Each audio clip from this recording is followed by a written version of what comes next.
Não apareceu. Olá, boa noite. Quem está aí entrando no dia de hoje, dia 25, depois de um feriado, voltamos aqui com força total para mais uma live nossa do Espaço Céu, hoje com a doutora Ítala. Não está aparecendo ainda do Espaço Céu. Não sei se o pessoal está vendo. Acessei aqui. Pronto. Foi. Tá bom. Vamos chamar a doutora Ítala já para entrar conosco. Falando sobre os benefícios, né? Quais os benefícios de uma criança com deficiência ela tem direito? Olá, Opa! boa noite. Boa noite! E o coração aí depois desse jogo do Fluminense? Bem, sabe que eu não sou tricolor, né? Eu sei, eu São sei. os meninos. Os meninos estão a todo vapor, emocionados. É um chororô danado, Aham. Eu fiquei mas eu meio não, né? apreensiva nesse jogo de hoje. Fiquei meio apreensiva. Tenso, né? Mas enfim, empatou, está Tá classificado. classificado, é. Isso que importa. Seria bom ter feito um golzinho, né? A gente sempre gosta de um gol, mas É. foi Mas classificado, então tá tudo certo. Tudo bem? tudo bem, graças a Deus. Que bom, primeiramente quero te agradecer aqui, né, por ter aceitado o nosso convite para a gente fazer essa live, compartilhando mais um tema de relevância para as nossas famílias sobre os benefícios, né, das pessoas com deficiência, especialmente nossas crianças, adolescentes, o que elas podem se beneficiar, né? O que elas teriam direito. Tá me escutando bem? Para mim saiu daqui ela. Saiu? Deixa eu chamar ela de novo. Vou chamar ela de novo, que eu acho que travou. Eu acho que deu uma quedinha Agora entrou. aí. Caiu. Foi Voltei. ótimo. Mas Voltou, eu tava te né? escutando, eu tava te escutando. Ah, que bom. Ah, então só não estava aparecendo aqui, né? Acho que foi isso. Uhum. Enfim, falar um pouquinho desse tema hoje, né, doutora Ítala?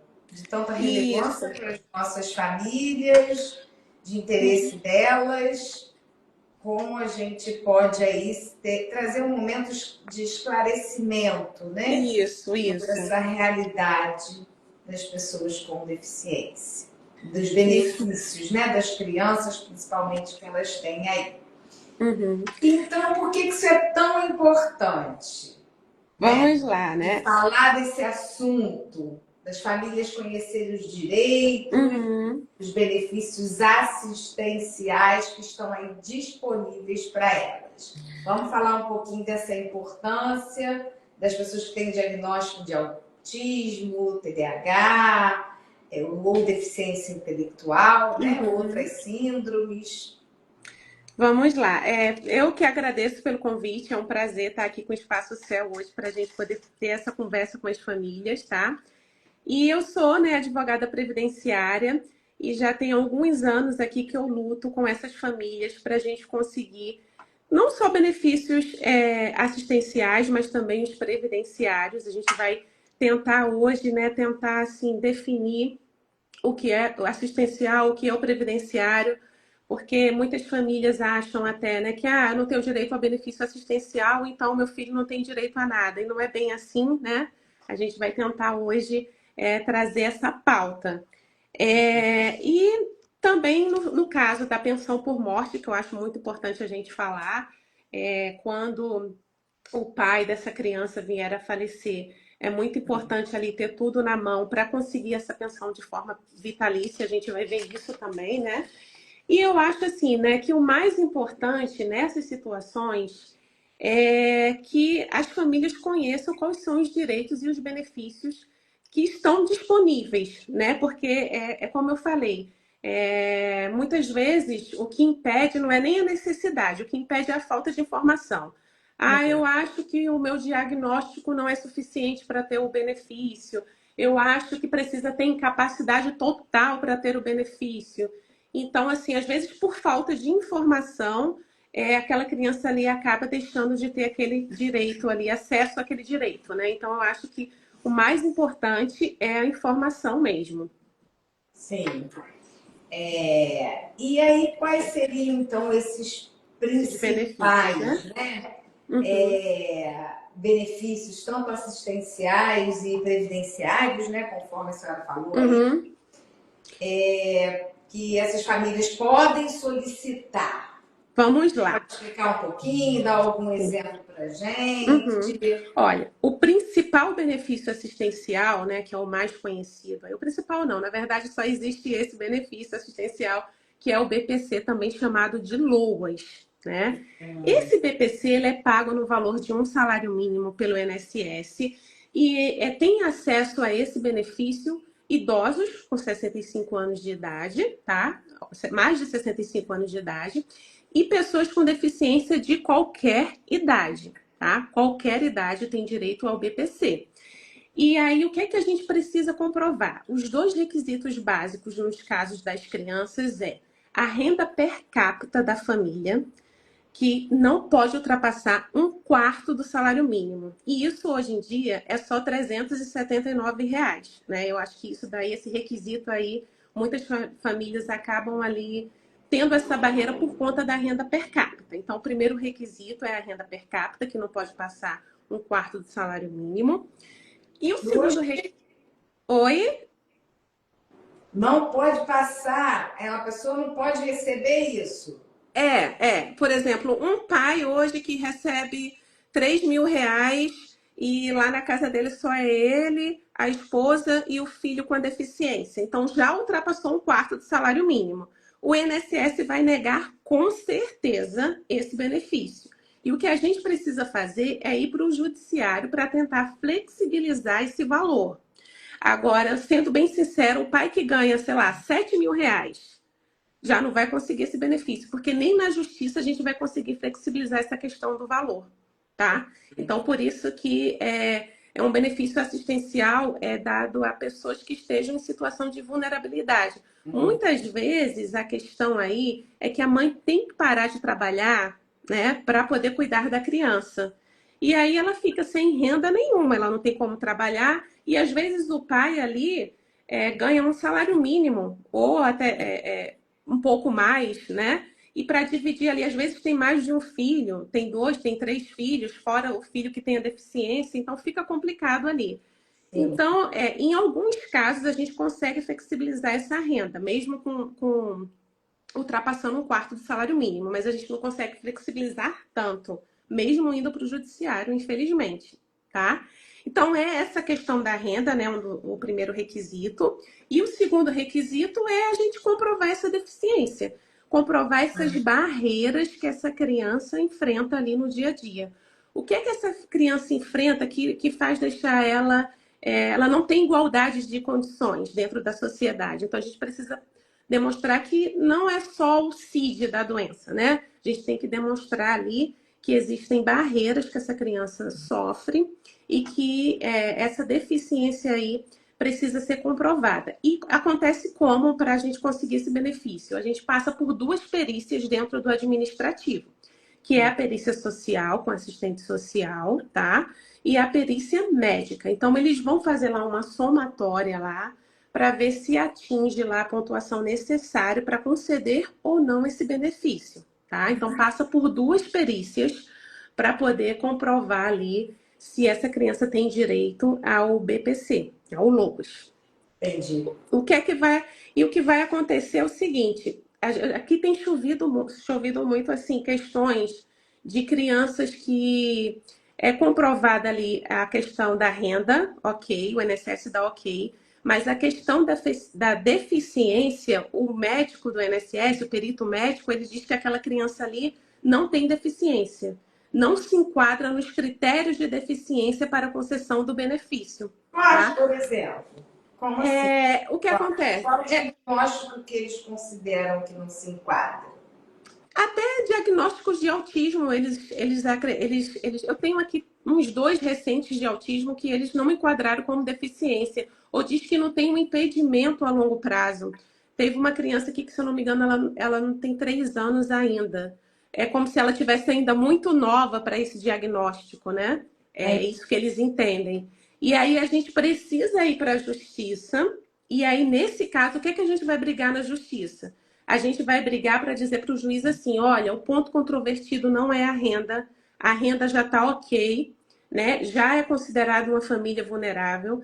A questão só é a questão da deficiência. Então, eu não quero que seja discutido nada de renda, eu só quero que vá na perícia médica, judicial, e que se discuta ali se aquela criança tem a deficiência ou não, tá? Então, é muito importante porque, às vezes, tem essas negativas do INSS e a família desanima. Mas existe a possibilidade da gente brigar por isso lá no judiciário. Ué, então, nesse caso, não basta o laudo médico. Não, não. Basta passar nessa perícia do INSS, né? Essa perícia do INSS que é complicada. E muitas das vezes o problema não está com o assistente social, é na perícia médica mesmo que a gente vê que o benefício não foi concedido pelo médico e não pela a pontuação ali da assistente social, tá ok, mas o enquadramento como deficiência o INSS nega. Entende? Ficou mudo agora. Não, Tá, tá te ouvindo. Não, tá, mas eu não estou ouvindo. tá ouvindo não? Oi, oi? Agora sim, Tá. agora foi. Então, essa questão, Virgínia, é só a respeito dos benefícios assistenciais que eu falei, é só do BPC Loas. É aquele benefício que não precisa contribuição para o INSS, né? Não precisa haver contribuição, é assistencial.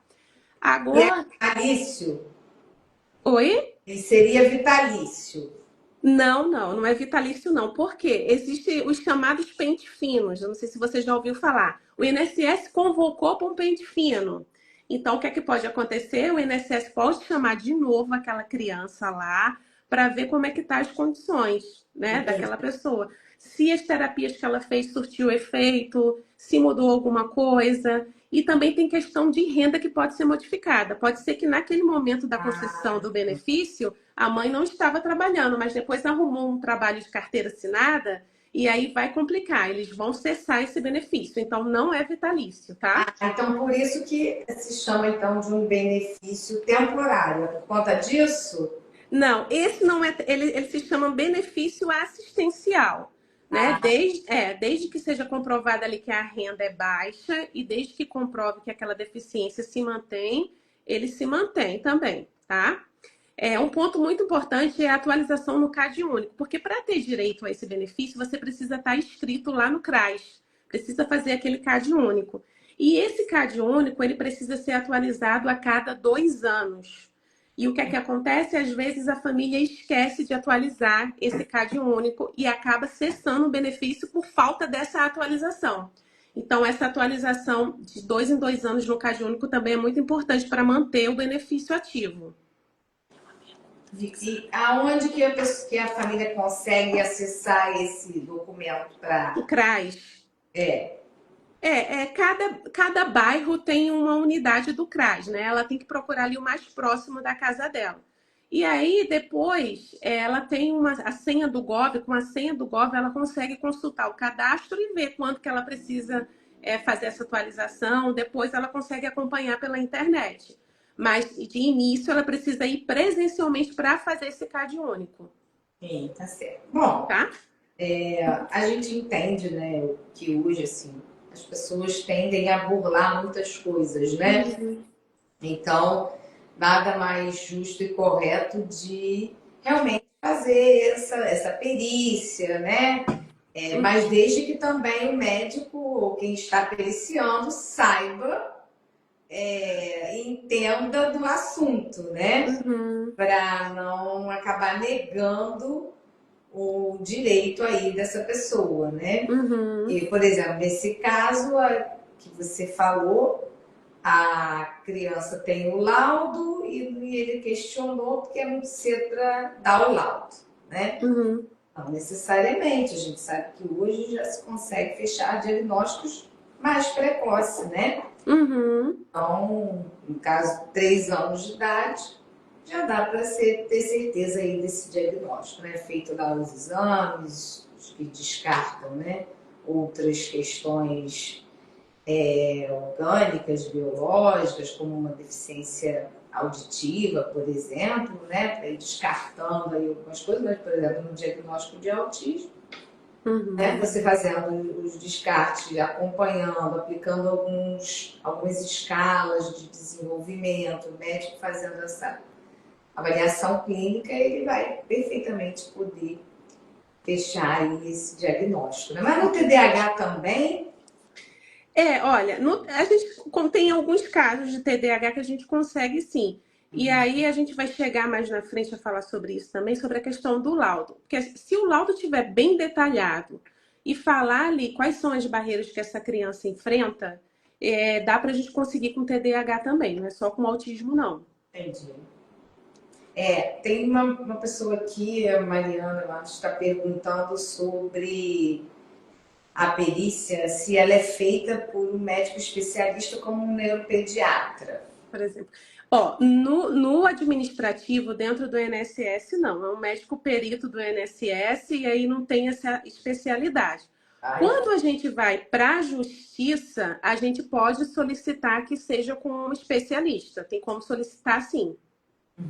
que aí complica, né? Porque normalmente eles não entendem, não Não. sabem muito sobre o assunto, sobre o tema, né? Sobre a realidade do transtorno do espectro autista ou de uma criança E com uma. eles fazem várias perícias, né? Perícia de quem sofreu um acidente, a perícia que está Sim, com câncer, a perícia da criança. Ele é genérico, né? Vamos dizer assim. sim, pois é. Tem muita coisa para mexer e para mudar, né? Nessa É, realidade também, né? verdade, verdade. E em relação a esse, eu não sei se a gente já falou sobre esse auxílio por Não, uma incapacidade temporária. vamos lá. Até agora a gente só falou de benefício assistencial. Agora a gente vai falar um pouquinho sobre os previdenciários. Dentro dos benefícios previdenciários, nós temos os benefícios por incapacidade. Por incapacidade temporária, que é aquele antigo auxílio-doença, que eu acho que as pessoas, né, até falam ainda hoje em dia. Assim, é mais fácil porque é antiga essa questão do auxílio-doença. Então, temporário é auxílio-doença. E o benefício por incapacidade permanente é a aposentadoria por invalidez, a antiga aposentadoria por invalidez. Só que nesses dois benefícios precisa ter o quê? Ter a contribuição para o INSS. No caso das crianças, Virginia, eu já acho mais complicado, porque como já vem de nascença, né? Não tem como ter contribuição anterior. E hoje em dia, para se filiar para o INSS, precisa ter 16 anos. Então, o benefício por incapacidade temporária e permanente para uma criança que já nasce com deficiência é inviável. Entendi. Porém, se a gente pensar no futuro, a gente pode imaginar a seguinte situação. Começou a contribuir com 16 anos, estava ali contribuindo mês a mês como segurado facultativo.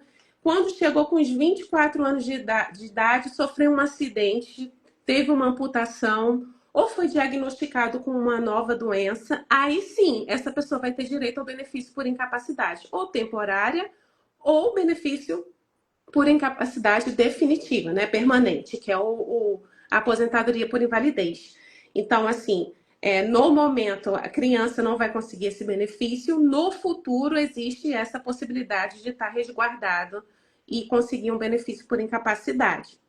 Na aposentadoria, Né, que vier se tornar adultos, que a gente fala, né, da dificuldade da funcionalidade daquela pessoa, né, uhum, adaptativa, então, se ela não consegue ter, né, um bom desenvolvimento a ponto dela ter a sua função aí na sociedade, uhum, né? São aqueles casos talvez mais de níveis mais de suporte, né? Que precisa de um suporte substancial aí, né?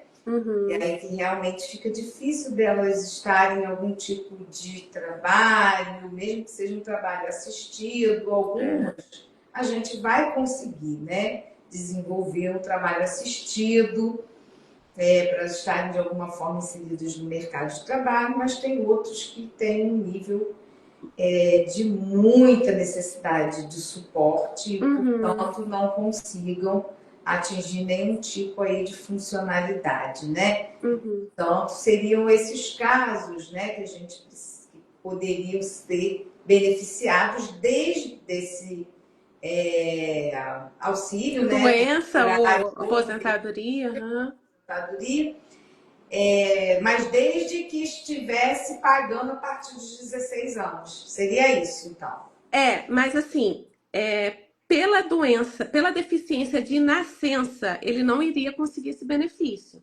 Só se fosse acometido por uma outra doença depois que ele estivesse pagando. Ou um acidente, ou um AVC, enfim. Pela deficiência de nascença, mesmo que ele pague, o INSS vai dizer que já era pré-existente quando ele foi inscrito no INSS. Então, ele não vai dar o benefício, tá? Poxa. Então, esses daqui fica bem, assim, fica mais complicado de se conseguir mesmo. É mais uma projeção pensando no futuro, né? Vamos dizer assim. Sim, E aí, o que acontece? No caso de aposentadoria por invalidez, existe a possibilidade do acréscimo de 25% quando comprovado que essa pessoa depende de terceiros para se locomover, para comer, enfim, para os atos ali da sua vida habitual, né? Vai precisar de ajuda de terceiros, vai ter direito a um acréscimo de 25% no valor dessa aposentadoria. Só para deixar claro que é só na aposentadoria, na permanente, né? Na temporária não cabe esses 25%, tá? Então, essas duas situações aí que eu trouxe foi o caso de benefício previdenciário, benefício por incapacidade, né? Que a gente, então, resumindo, viu que não é possível para essa deficiência de nascença. E no caso da morte do pai, Da pensão por morte, né?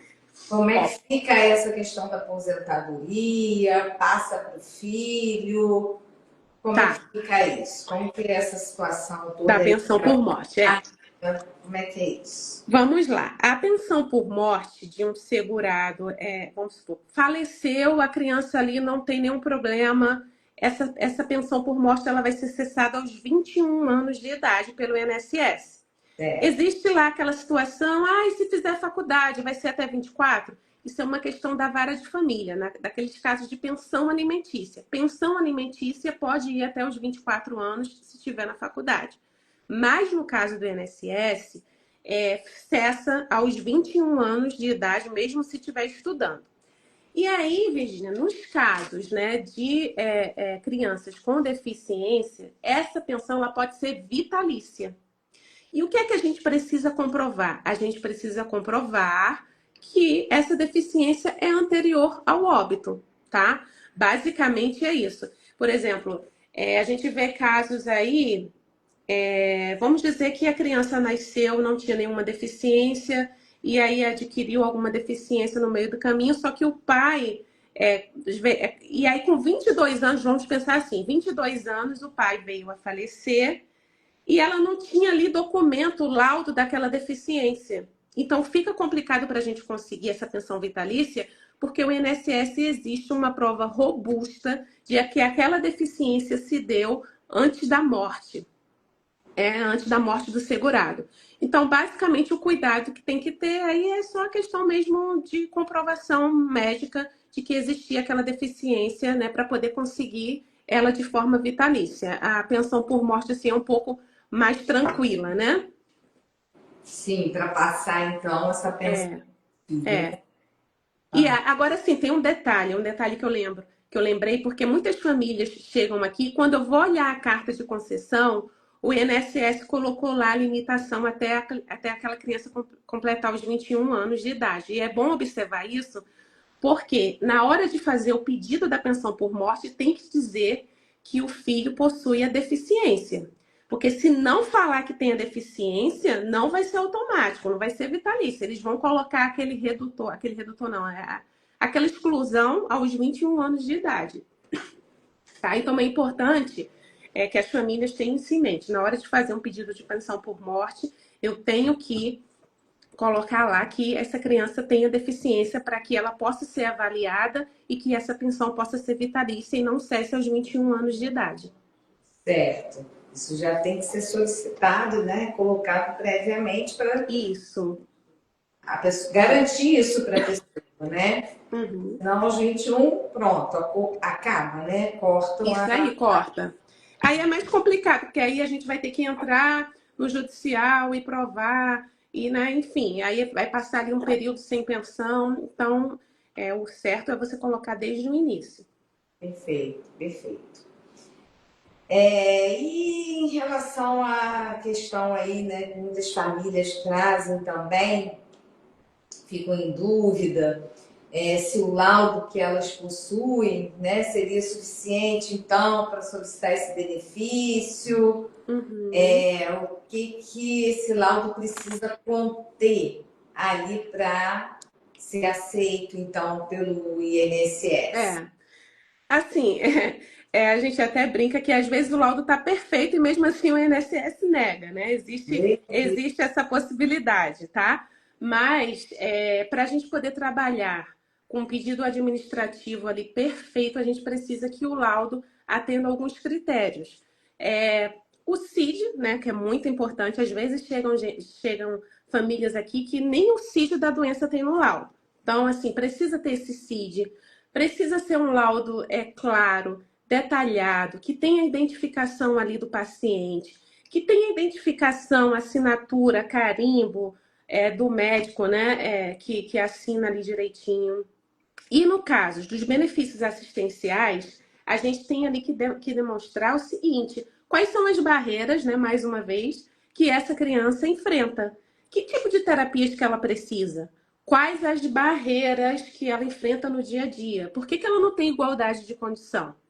Quando a família chega aqui no escritório, eu tento montar um requerimento ali do laudo para que ela possa levar no médico e a gente explica ali, olha, para o acesso ao BPC, o benefício assistencial, a gente precisa que o laudo contenha isso, isso, isso e isso, né? E aí a gente já manda uma cartinha endereçada ao médico, porque aí o laudo já vem perfeitinho para a gente, tá? Mas basicamente é isso, né? Tem gente que chega com um laudo ilegível, não dá para ler. Tem gente que faltou a data, enfim, a gente precisa ter essa questão detalhada do laudo bem certinha para a gente poder, mesmo que o INSS negue, chegar lá na justiça e ter como brigar.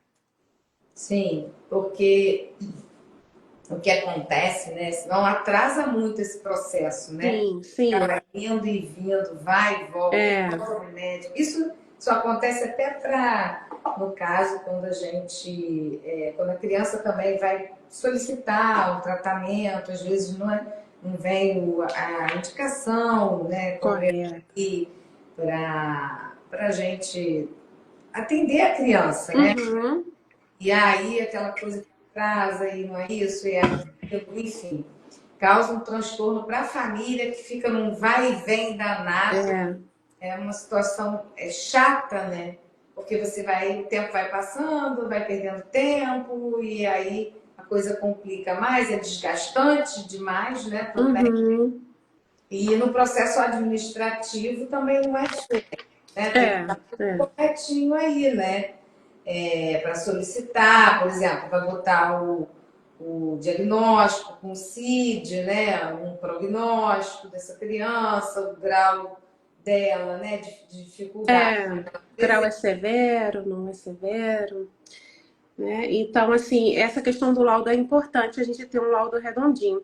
Uma dúvida que eu queria trazer, porque eu vejo que é dúvida de muita gente, é em relação à questão do laudo do autismo. Muita gente fala assim, o laudo do autismo é permanente. Uma vez dado aquele laudo, acabou, serve o resto da vida, né?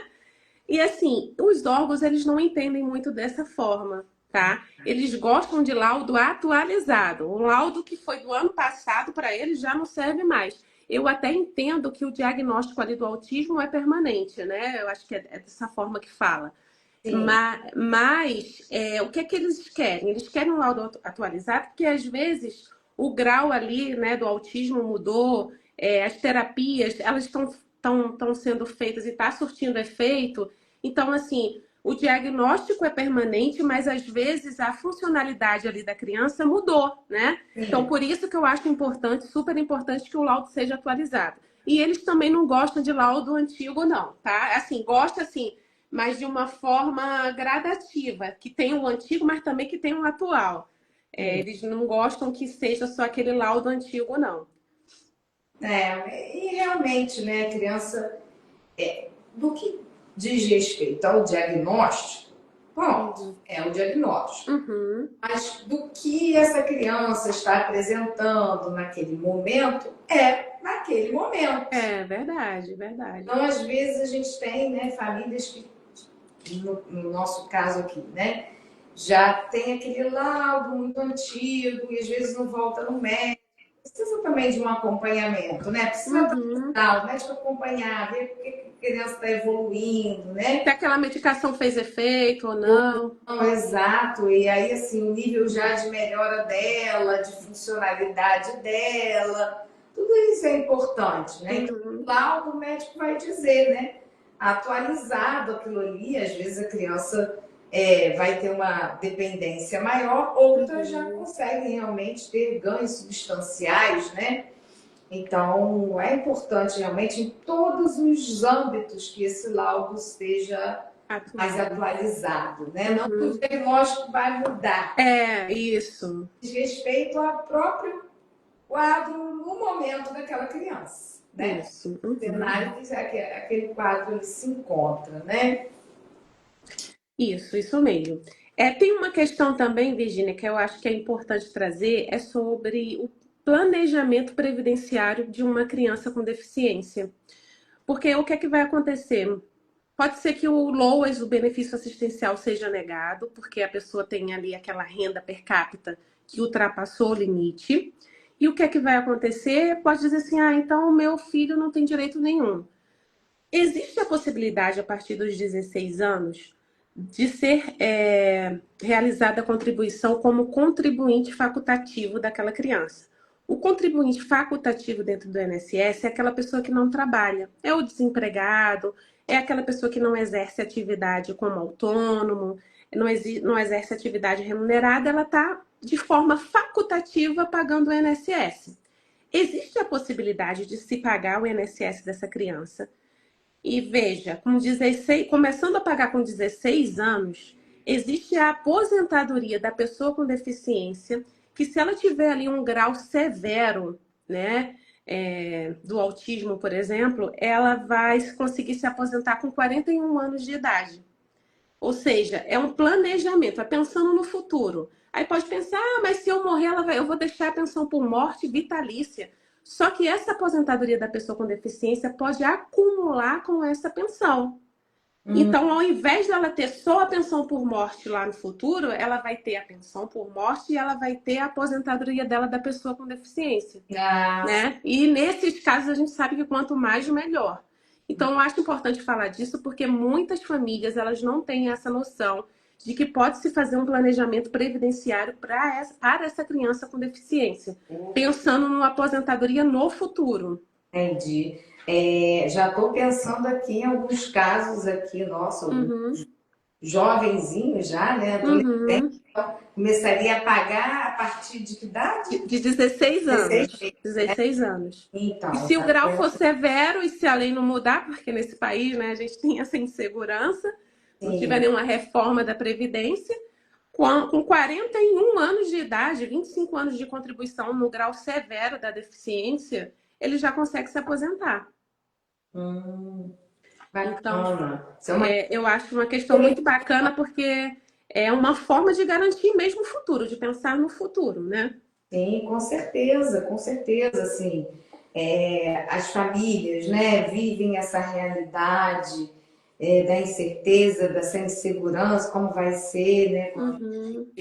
não é só o dinheiro propriamente, mas também quem vai estar com ele, quem vai apoiar, quem vai cuidar, né? Tem toda essa realidade É, e também é importante. sim, sim. Mas ter o benefício financeiro é fundamental, né? Então, é importante que as famílias estejam aí, né, adquirindo esse conhecimento para que elas possam já começar com seus filhos, né? Uhum. 16 anos, então já vão começar a pagar É, esse benefício. Agora, esse INSS, né? Mas é também difícil, a gente também entende, entendeu, doutora Ítalo? Porque às vezes as famílias têm dificuldade até de arcar é. as coisas para os seus filhos Uhum. e pagar, É, né? né? É, a contribuição mínima hoje, nesses casos, como facultativo, é 166 e alguma coisa, R$ 166, né? Que aí daria direito a um salário mínimo. Então, se quiser aumentar o valor no futuro, teria que ser uma contribuição maior. Por isso que precisa planejar para a gente saber ali, eu quero garantir uma aposentadoria de R$ 5.000. Quanto que eu tenho que pagar? É só planejando mesmo. Mas, Certo. a princípio, assim, a título de informação, já dá para contribuir em cima de 11% do salário mínimo, que hoje em dia está R$ 166 e eu acho 80 centavos alguma coisa, Bom, né? então é sentar e fazer conta, né? Isso, ver Planejar. se o investimento vale a pena, né? Exato, exato, é. Tudo isso tem que pensar e analisar. É importante ter alguém que possa auxiliar nessa condução, né? Porque é difícil, gente. Você fica meio perdido, são coisas que você não conhece, né? É, Está acostumado. Então tem que ter alguém que esteja aí apoiando para esse direcionamento correto, para também não ficar perdendo tempo, já que tudo leva muito tempo, né? verdade, verdade. Saber se, assim, se encaixa no orçamento também daquela família, né? Esse pagamento mensal, mais um pagamento mensal aí, Sim, exato, exato, né? exatamente. Bom, então acho que essa parte aí, né, dessa documentação é, é seguida dessa forma, né, junto Uhum, com o laudo mais correto possível, fazer esse planejamento que é fundamental para eles também uhum. se organizarem dentro disso.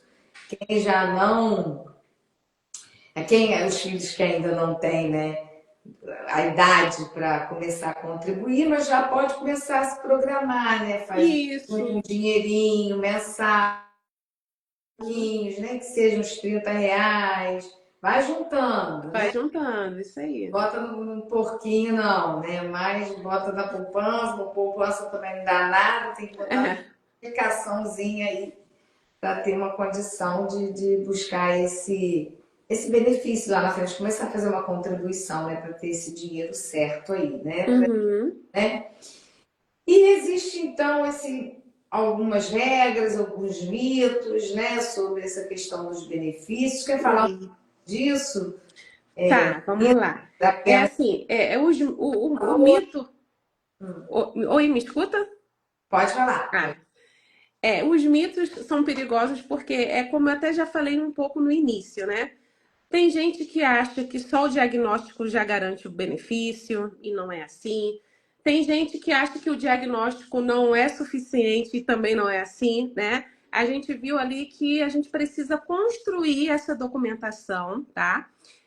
E uma outra coisa sobre documentação que eu acho muito importante às vezes a família chega lá na perícia, Virgínia, com a documentação assim, 2020 aqui, 2025 lá embaixo, tudo desorganizado. E esses peritos, eles fazem 300 perícias por dia. Se ele pega um dossiê ali organizado, eu acho que já fica melhor ali a análise. Então, o que é que eu oriento? Eu oriento sempre a pessoa a levar o dossiê por ordem cronológica. 2025 está aqui, tudo de 2025 está aqui, 2025 estava tomando essa medicação, 2024, 2023, faz um dossiê bonitinho, tá? Porque eu acho que ele vai ver com outros olhos. É diferente daquela pessoa que chegou lá com tudo misturado, ele já não tem muita paciência de ficar folheando documento, né? Não, não tem nenhuma, já é Não, não. outro. É. E aí eu acho importante ter essa ordem cronológica na perícia, tá? E aí, voltando aos mitos, então, assim, com a análise em duas perícias, uma médica e uma social, a família ela pode apresentar ali várias provas daquela deficiência, vamos dizer assim. E relatórios escolares, esses relatórios das avaliações psicológicas, terapêuticas, também é importante ter. Fora o laudo, não estou falando assim, os documentos além do laudo. E É. também vídeos da criança também ajuda muito. Um caso recente aqui no escritório, olha só que interessante. Ela entrou com um benefício assistencial lógico sozinha.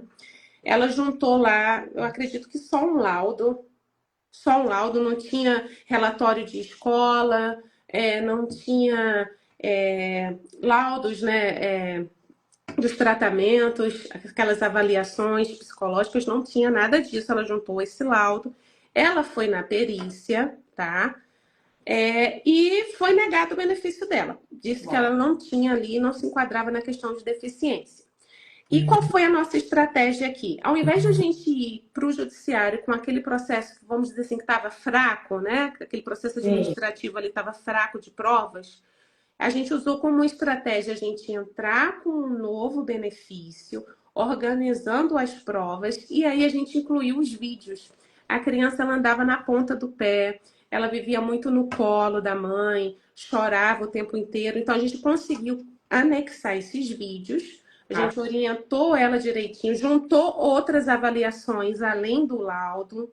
E aí a gente fez esse dossiê, ela foi na perícia, foi agora mês passado, maio, e já saiu o resultado e foi deferido. Então, ó, como fez diferença a informação, né?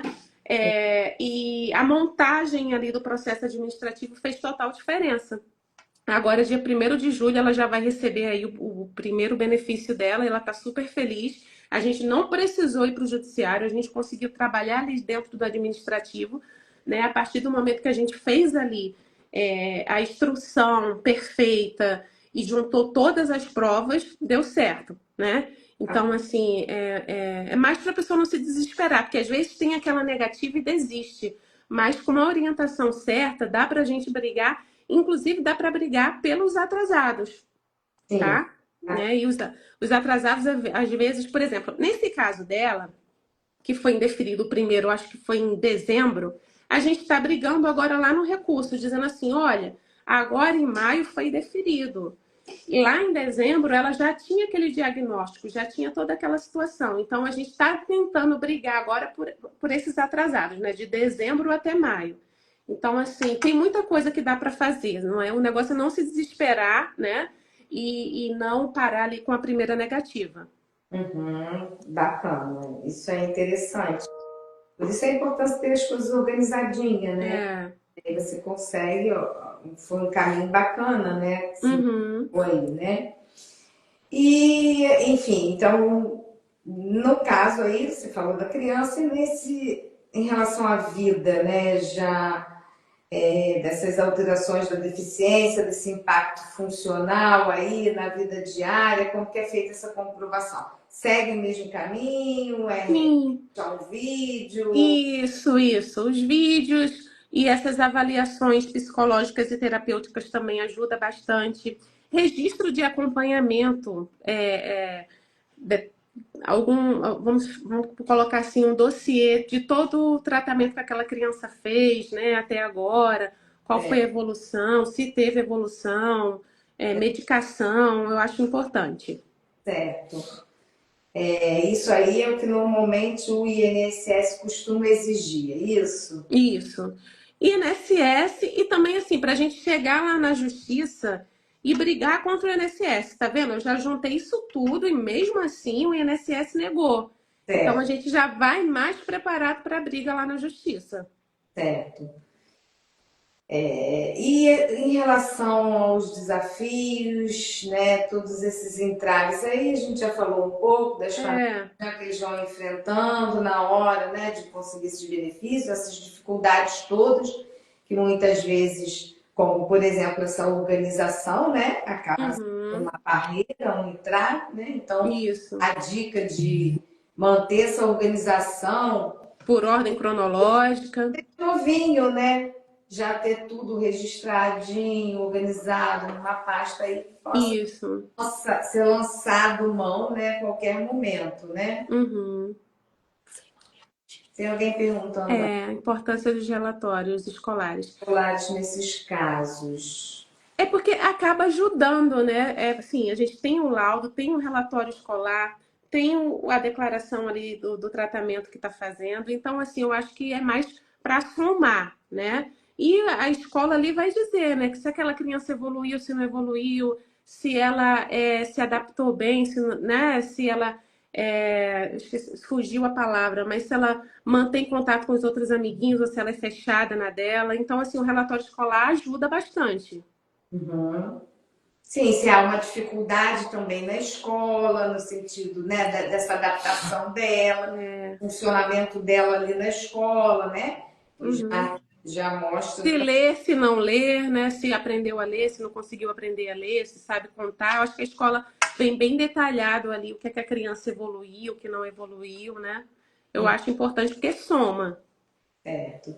Você já falou um pouquinho em relação à questão da negativa, né? Quando recebe uma Uhum. negativa do INSS, como proceder, por exemplo, nesse caso aí, houve uma negativa em função de uma documentação que não foi apresentada, Isso. e Das as provas que não foram apresentadas, dos provas, vídeos, né? né? Provas robustas que demonstrassem isso, né? Uhum. Nesse caso, você providenciou, solicitou, fez, né, lá Uhum. esses comprovações aí, com vídeos, etc. Isso já é bacana. E tem alguma outra dica, outras dicas mais práticas aí que você daria Uhum. à Eu família? acho que a melhor dica, Virgínia, a melhor dica nesses casos é não desistir, né? Porque eu vejo que tem muita gente que desiste na primeira negativa. E a gente tem várias situações. A gente pode recorrer dentro do INSS, tem um recurso administrativo. A gente pode dar entrada de novo, como foi o caso dessa cliente. E a gente pode ir para o judiciário. Então, assim, a gente tem muitas ferramentas para brigar por esse direito. Então, eu acho que diante de uma negativa, o mais importante é não desistir, né? Porque o INSS negou que vai parar por aqui, né? Acho importante a gente seguir aí e procurar o apoio para poder a gente conseguir aí orientar da melhor forma e ver qual é a melhor estratégia, né? Sim. Além do suporte, então, aí jurídico, tem algum outro tipo de apoio que seja importante para as famílias? Uhum. Eu acho que o apoio, assim, grupos de famílias, às vezes centros de reabilitação, e às vezes tem ONGs, né, escolas inclusivas, e até às vezes dentro da própria clínica particular que a criança ali faz o tratamento. Eu vejo ali o Espaço Seu, eu conheci a unidade aqui do Alcântara, e eu vi o cuidado que ele tem de trazer as famílias ali para perto, né? Para poder trocar experiências. Então, acho que isso aí é uma questão muito importante para a pessoa não se sentir sozinha, né? Vamos dizer assim. Né? Porque um ajuda o outro teve uma experiência que pode ajudar aquele outro, né? Que está com aquela dúvida. Então, eu acho importante esse apoio, né? Por fora. Sim. São tantas questões, né, que realmente a gente apoia, né, e direciona para aquela família que fica muito perdida dentro dessa realidade, né, Uhum. são tantas necessidades, né, terapêuticas, são necessidades, né, de estar buscando esses benefícios, as questões na escola, Uhum. dificuldade, né, de ter uma mediadora, de Sim. aceitar um assistente terapêutico dentro da escola. Meu Deus, são tantas, inúmeras as questões, né? Uhum. A gente vai poder apoiar, né? Trazer, por exemplo, hoje, né? Até mesmo trazendo esse conhecimento para as pessoas é muito importante, né? Né? Acho que isso também é bacana, né? E como é que a gente pode, né, tirar mais dúvidas, doutora? Como que as pessoas podem até Uhum. procurar, se for o caso, né?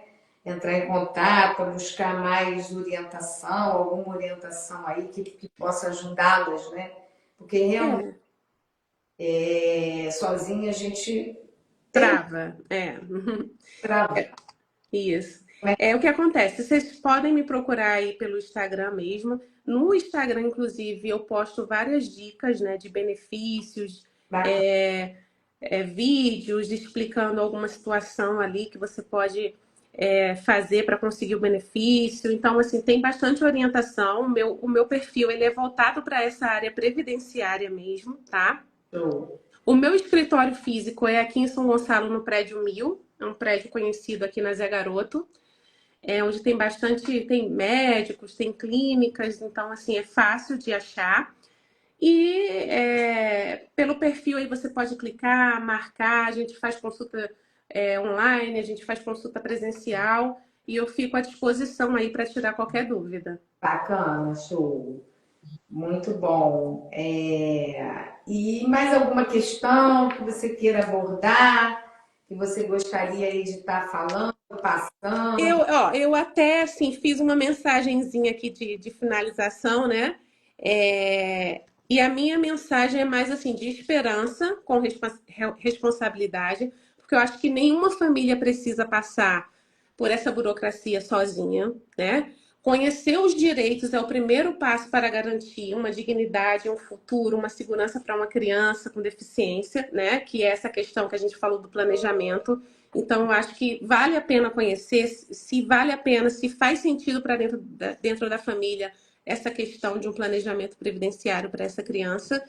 E dizer que vocês não estão sozinhos, né? O seu filho tem direito, cuidar de uma criança, a gente sabe que com deficiência é complicado, é uma missão, né, que exige muita força, muita paciência, muita fé, né? Mas essa missão ela não precisa ser enfrentada no escuro nem na solidão. A gente está aqui para poder ajudar e existem essas leis que protegem, benefícios que garantem, né, esses direitos para essas crianças e a gente só precisa ali procurar ali quais são os caminhos possíveis, né? Mesmo quando parece que tudo é só negativa, tudo é porta fechada, né? Sempre tem ali essa esperança, né, de a gente conseguir algo que possa garantir aí o futuro dessa criança. A vida em si, ela já é um desafio, né? Com certeza. A gente tem que enfrentar muitas barreiras, né? Muitos desafios, isso faz parte da vida e muito mais as pessoas com deficiência, né?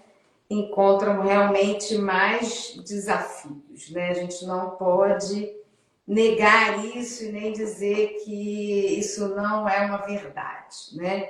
É uma verdade sim, é muito desafiador, é complexo, são muitas as demandas, muitas as necessidades, em todos os âmbitos, na escola, como eu falei, para o tratamento clínico, para incluir as crianças, né, nos ambientes sociais, para levar no restaurante, enfim, para ir numa praia, para ir numa piscina, ir num hotel, Né? andar no transporte público, meu Deus, são muitas as questões, né, as realidades, né, os desafios são para acordar a criança, do sono da noite, muitos deles têm dificuldade com sono, aí para vir para terapia já não acorda para vir, aí a família fica naquele estresse, a mãe fica tensa e vai perder o tratamento. Meu Deus, são Às muitos. vezes não consegue conciliar, né, a escola com o tratamento, porque o tratamento é longe. A gente já viu casos aqui que não está conseguindo conciliar a escola, porque ou vai para a escola ou faz o tratamento, porque, vamos supor, só está liberado o tratamento naquela localidade, perto de casa não está. Então, assim, é complicado. A gente sabe que é, tem que ter paciência e exige também, né, uma força aí maior para poder desempenhar Sim. esse papel. E é desgastante também, né, para as famílias, toda hora tem que ficar brigando por alguma coisa. Meu Deus, como que as coisas podiam ser menos complexas, Burocráticas. enfim. Mas a gente também entende, né, que tem toda uma realidade, uma necessidade de burocracias que aconteçam, a gente entende isso, né, mas que não é fácil, não é, É. né? Mas o importante, independente dos desafios, né, das intempéries da vida aí, a gente tem que seguir em frente, a gente tem que dar o suporte necessário, pedir muita força a Deus, Deus. para seguir, tanto a gente que dá o apoio, o suporte às famílias, né, porque a gente precisa de ter forças para seguir, porque não é fácil, né, É lidar com verdade. todas essas realidades, a gente que cuida, né, das pessoas também, é Que a difícil. gente acaba se envolvendo, né? Não adianta. Muitas necessidades, como eu falei, né? Então a gente tem que pedir muita força a Deus, cada vez mais se fortalecer, se capacitar, buscar conhecimentos, né? Tanto a gente quanto as famílias e todos os envolvidos nesse processo todo, né? Eu estava conversando aqui hoje à tarde, recebemos algumas pessoas, né? Tá difícil para todo mundo. Fácil não está, né? Verdade. Dessa realidade que é crescente, o número de pessoas com deficiência, sejam elas a deficiência que for, mas muito especialmente aí o autismo, né, que tem crescido muito. Então, não está fácil nem para as clínicas, para os profissionais que atendem, e para as escolas, e para as famílias muito mais, né? Muito mais complexa é a situação. Mas a gente sempre tem que ter esperança, respirar fundo e seguir. Acho que a mensagem é essa, né? De esperança mesmo. Exato, exato. E fazer a nossa parte, né? Correr atrás da melhor maneira possível, tentando os caminhos, né, mais assertivos aí para conseguir, no caso as famílias, esses benefícios quando elas são elegíveis, vamos dizer assim. Quando preenche os requisitos, vamos dizer assim. Perfeito.